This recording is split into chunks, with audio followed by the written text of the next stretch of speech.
नमस्कार, स्वदेश न्यूज की खास पेशकश अग्निपथ में आप सभी का स्वागत है। मैं हूं आपके साथ भागीरथ साहू।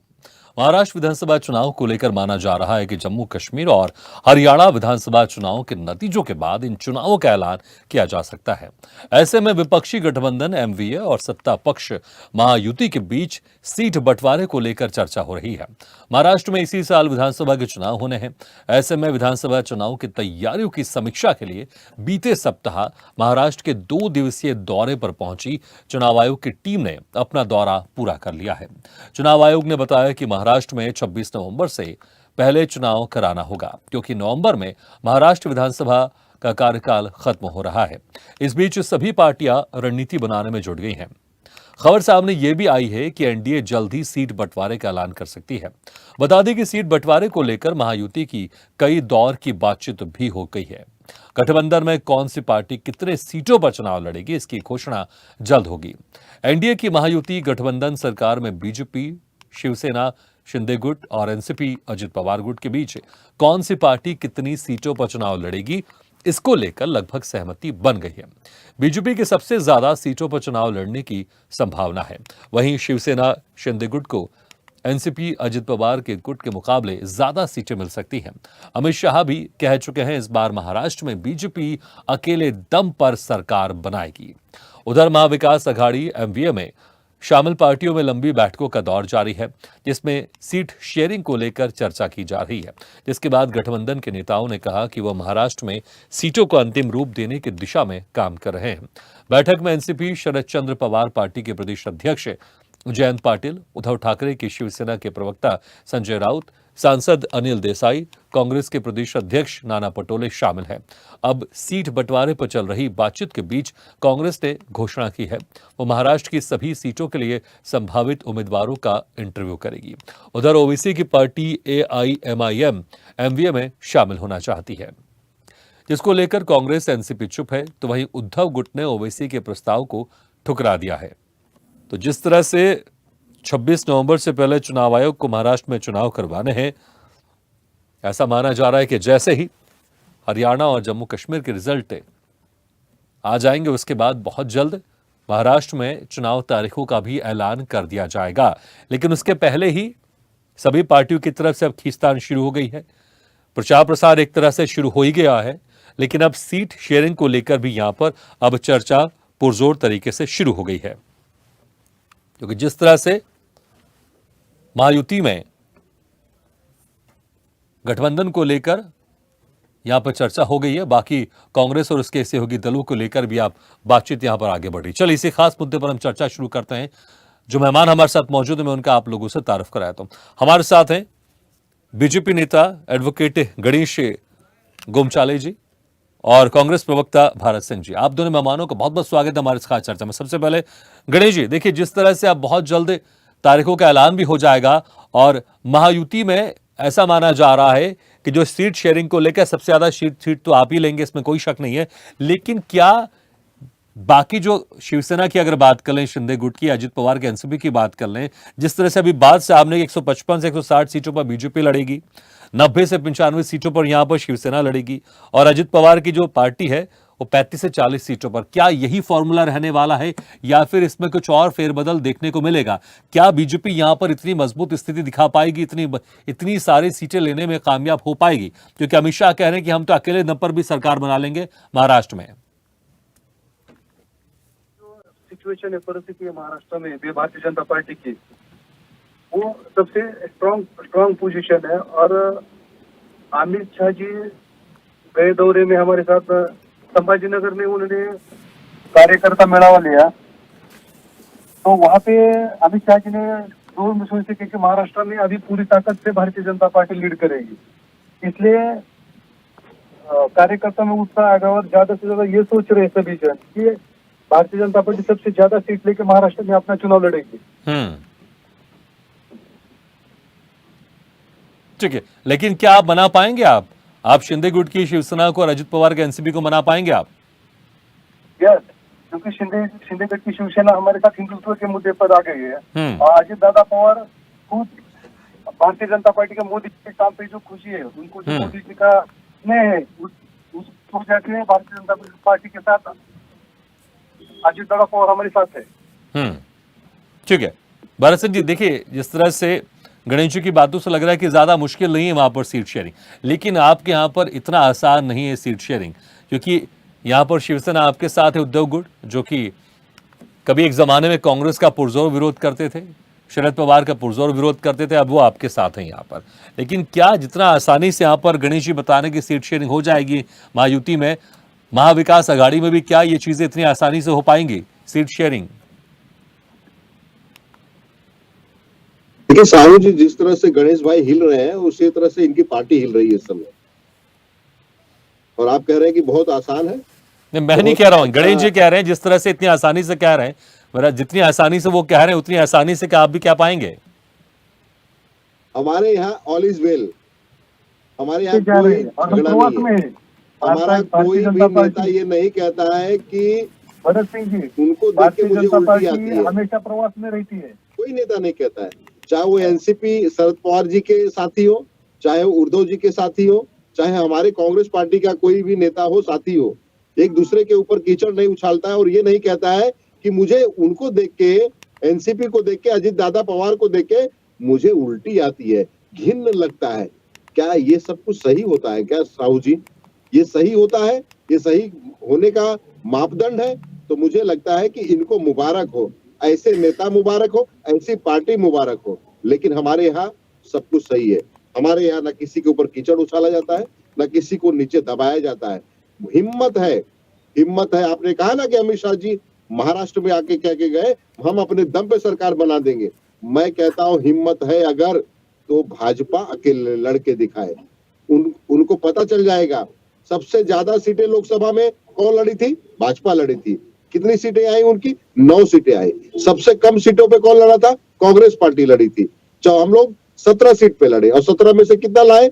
हम 14 सीट लाए। यानी कि स्ट्राइक रेट हमारा देखिए, हमारा जो है एवरेज देखिए, जबरदस्त एवरेज भी है, जबरदस्त स्ट्राइक रेट भी है। हम फ्रंट फुट पे खेलने वाले हैं और सब जितने मीडिया, बाकी अखबार वाले या भाजपा के आंतरिक सर्वे में हमको 170 सीट दे रहे हैं। तो गद्दी किसकी हिली हुई है? डरा कौन हुआ है? सहमा कौन हुआ है? ये अमित शाह जी है और मोदी जी है। बार बार दौरे कर रहे हैं और दौरा करने के बाद में क्या मिल रहा है? बाबा जी का टुल्लू। क्योंकि अजित पवार जी कह रहे हैं हम तो सेक्युलर है, हम तो 10% मुसलमानों को भी वोट देंगे, सीट देंगे। क्या इसको जो है भाजपा किस नजरिए से देखती है?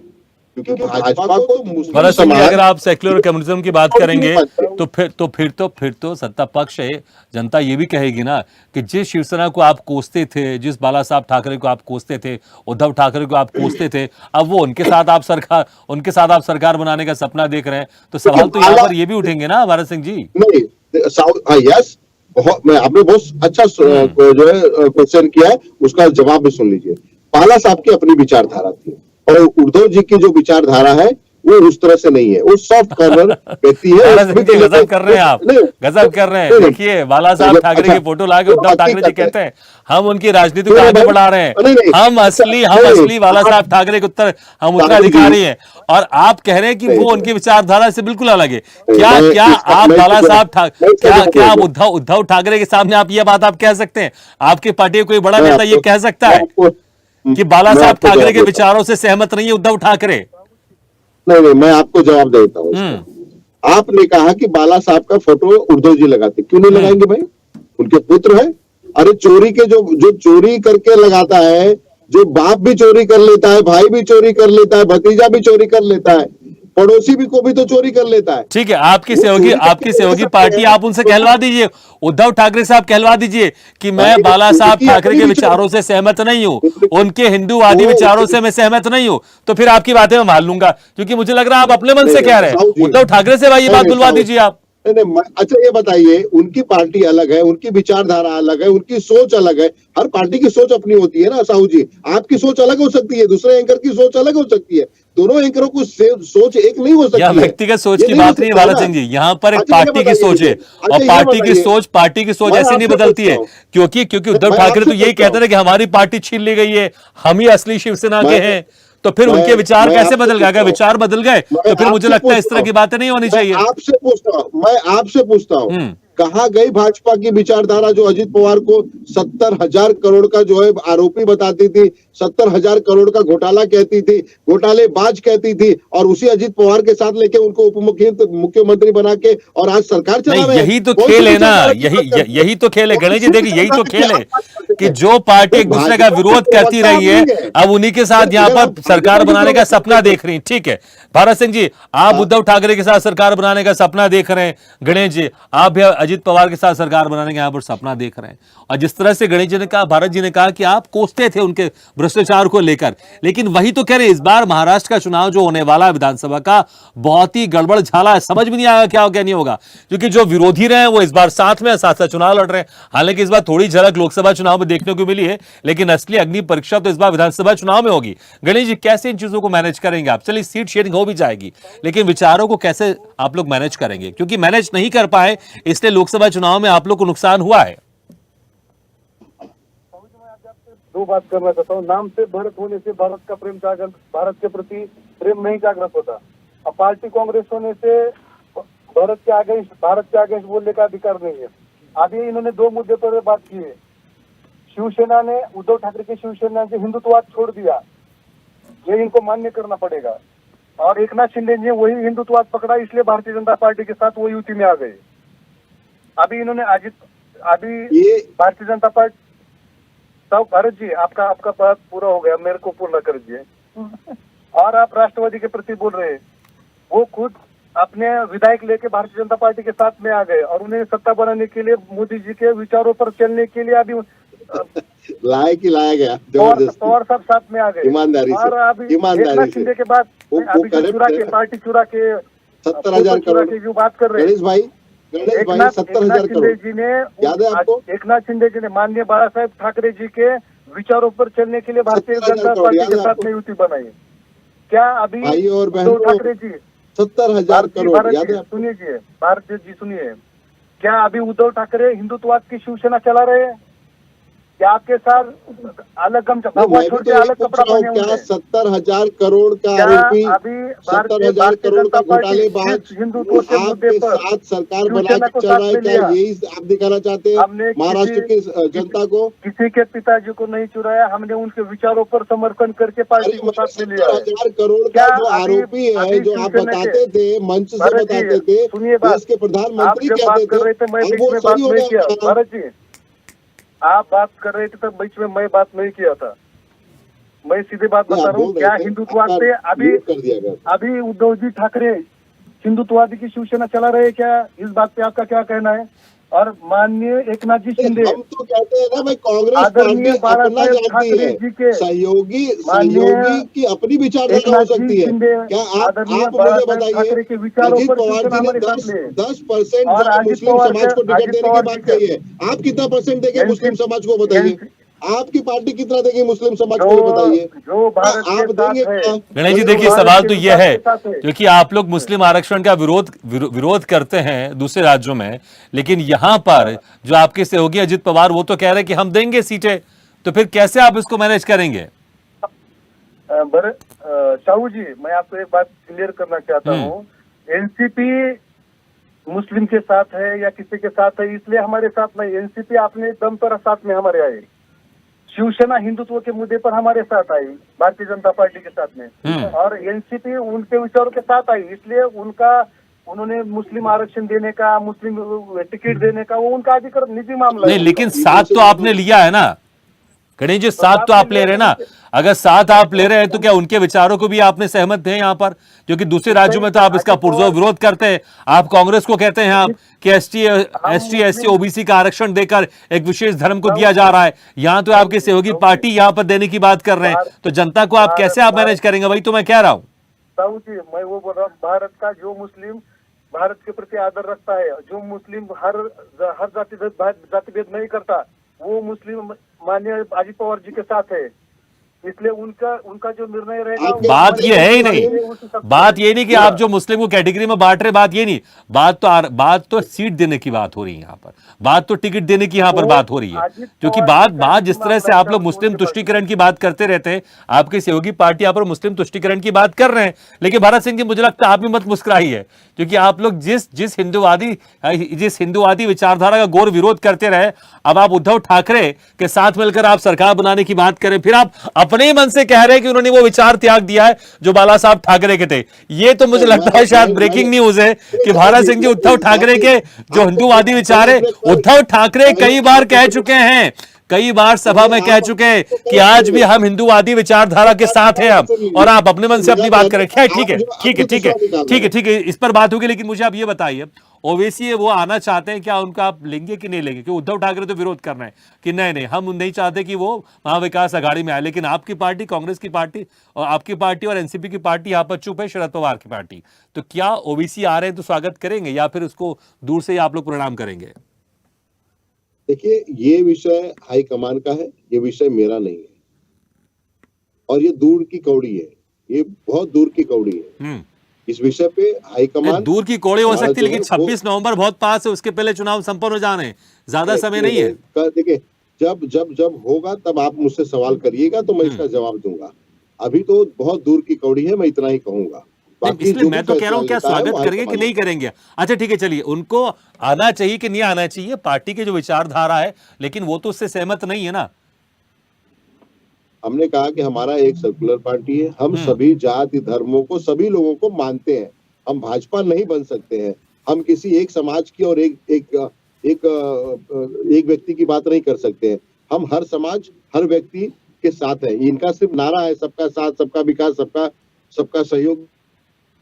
लेकिन ओवैसी तो सिर्फ मुस्लिम उत्थान की बात करते हैं ना, तो क्या आप उनकी पार्टी को अपनी पार्टी में, अपने महायुति में, अपने महागठबंधन में शामिल करने वाले हैं आप लोग? विश्वास नहीं करते क्या जी? भारतीय जनता पार्टी ने घरकुल सभी को दिया, अमृत योजना सभी को दिया, जो योजना पूरे भारत में की योजना लगाई वो सब हिंदू मुस्लिम सबको दिया।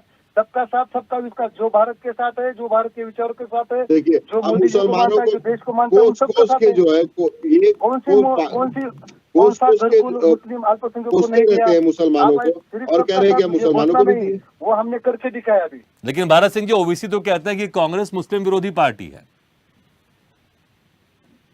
मैंने फिर कहा कि ये ओवैसी क्या कहते हैं, ये उनकी अपनी सोच है। हर व्यक्ति, हर पार्टी की अपनी सोच होती है। और ओवैसी कौन है भाई?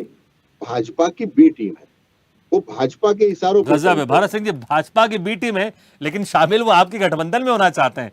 ये तो गजब है भारत सिंह जी। अरे भाई, यही तो बी टीम है, यही तो मैं कह रहा हूँ आपको। तो बोल दीजिए ना, तो बोल दीजिए आपकी बी टीम में हम उनको शामिल नहीं करने वाले हैं, डंकी की चोट में कहिए। ये क्यों बोल रहे कि हमारा जो शीर्ष नेतृत्व है वो डिसाइड करेगा? आप कहिए ना, बीजेपी की बी टीम है, हम उनको शामिल नहीं करेंगे, कह दीजिए सीधे आप। अरे भाई साहू जी, मैं कैसे कहूँ आपको? डंके की चोट पे कह रहा हूँ।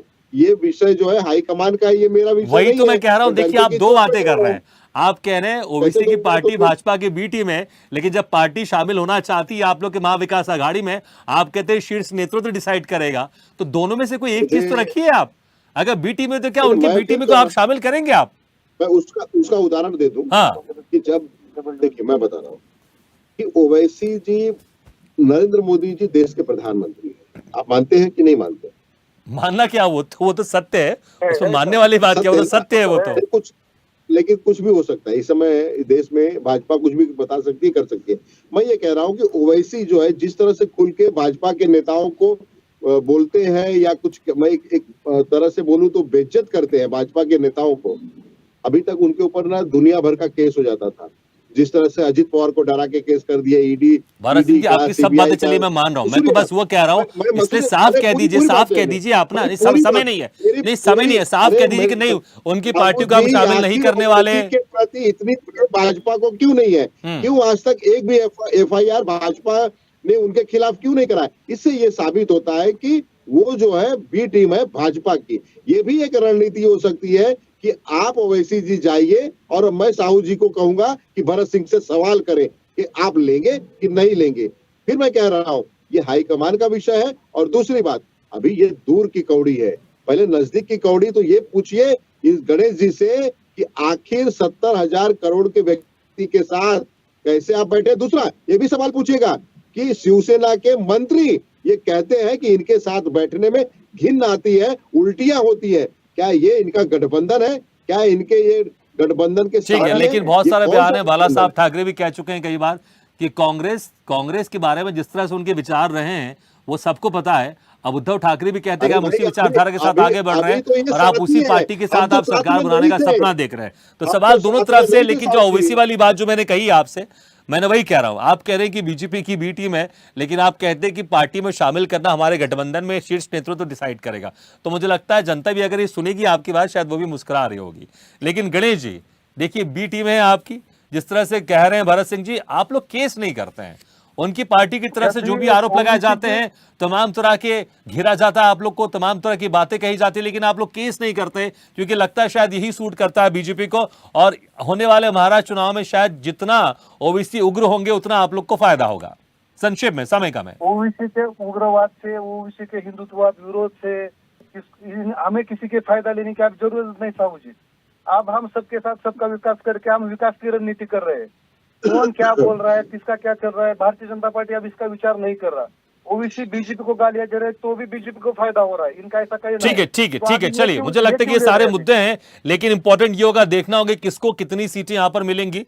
कोशिश हर कोई करेगा, कांग्रेस भी करेगी ज्यादा से ज्यादा सीटें उनको मिल जाए, यहां पर आप लोग भी करेंगे, लेकिन देखना होगा कि किस गठबंधन में किस तरह से सीटों का फॉर्मूला यहां पर सटीक बैठता है और चुनाव में उनको फायदा होता है। बहुत बहुत शुक्रिया आप दोनों मेहमानों का, गणेश जी, भरत सिंह जी, शुक्रिया हमारे इस खास चर्चा में शामिल होने के लिए। तो जिस तरह से देखना होगा कि एक तरफ तो महायुति है, एक तरफ महाविकास अघाड़ी है, दोनों में सीट बंटवारे को लेकर क्या कुछ फॉर्मूला तय होता है यहां पर, और किस तरह से यहां पर चीजें सटीक बैठती हैं और चुनाव में फायदा होता है। इस बार वाकई विधानसभा चुनाव बहुत गड़बड़ झाला टाइप का है, क्योंकि जो जिसका विरोध करते थे अब उसके साथ यहां पर सरकार बनाने का सपना देख रहे हैं। इसी के साथ हमारी खास पेशकश में फिलहाल इतना ही, लेकिन खबरों का सिलसिला लगातार जारी है। आप देखते रहिए स्वदेश न्यूज, सबसे पहले देश।